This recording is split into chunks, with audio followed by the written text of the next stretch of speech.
Nu sunt un mare fan al cuțitelor Cold Steel, însă ăsta pe care vi-l arăt acum este unul foarte interesant. Cold Steel High Performance Knife, iar cuțitul respectiv se numește Kudu. Kudu. Vine într-o cutie, bineînțeles, Cold Steel, scrie aici câteva informații despre companie, despre cuțitul respectiv, numele cuțitului Kudu, da? Și cu o poză pe el cum ar arăta și aici o căprioară, un cerbuleț, Kudu, nu știu exact în ce limbă și ce, dar înseamnă o capră sau un cerb sau ceva de genul ăsta.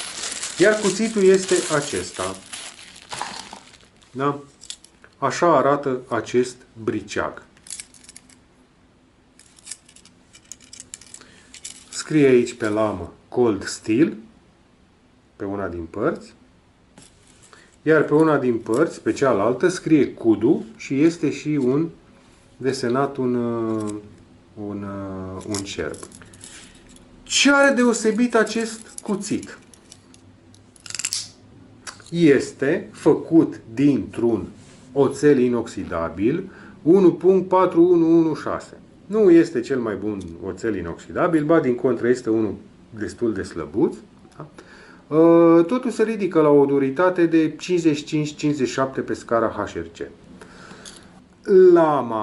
Lama, după cum vă spuneam, are imprimată pe una din părți numele cuțitului Kudu plus desen cu un cerbuleț, o capră, nu știu exact ce este, iar pe cealaltă parte numele companiei Cold Steel, iar de desubt China. Deci, cu alte cuvinte, deși compania este americană, Cold Steel, acest cuțit este fabricat în China. Mecanismul de deschidere este șanțul pentru unghie. Se vede aici șanțul pentru unghie sau așa numitul nailnic. Șanț pentru unghie sau scobitură pentru unghie. Da? Nu ai nevoie să bagi neapărat degetul în unghia în această scobitură, pentru că lama este destul de lată și pur și simplu poți să apeși de ea și să îl deschizi. Mecanismul de deblocare este unul interesant care mi-a atras atenția și n-am mai văzut până acum. Este acest ineluș. Este un fel de clemă, da? Această clemă inoxidabilă, da?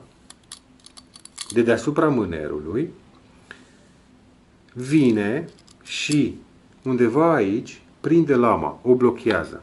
Da? Deci ca să-l deblochezi, trebuie să trag în sus de clemă și să apăs de lamă în jos. Da? Și dacă nu se vede din cauza acestui ineluș, da? Acum, vedeți, clema este puțin ridicată. Închid și când se închide briceagul, clema se lasă. La fel la deschidere. Când deschid briceagul, clema este un pic ridicată, da?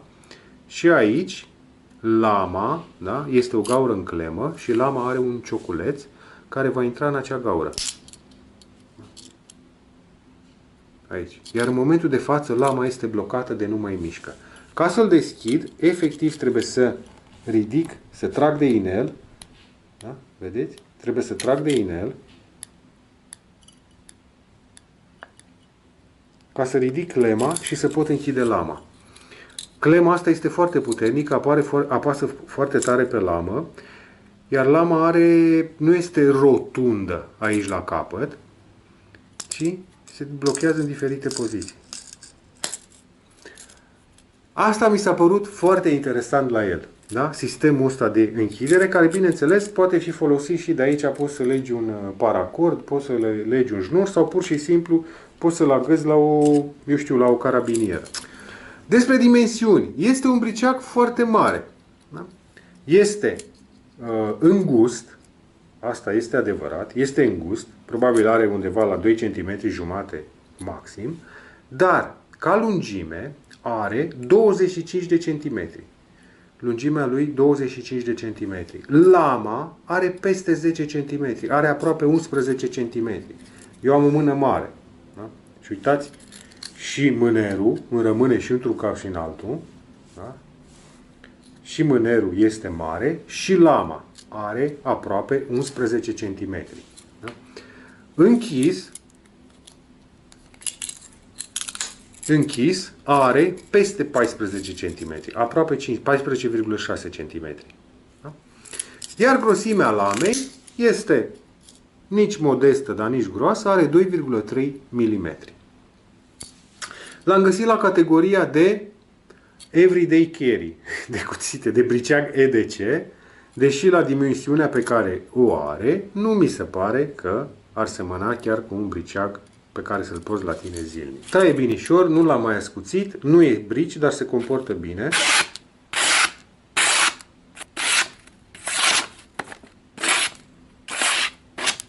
Ce nu are?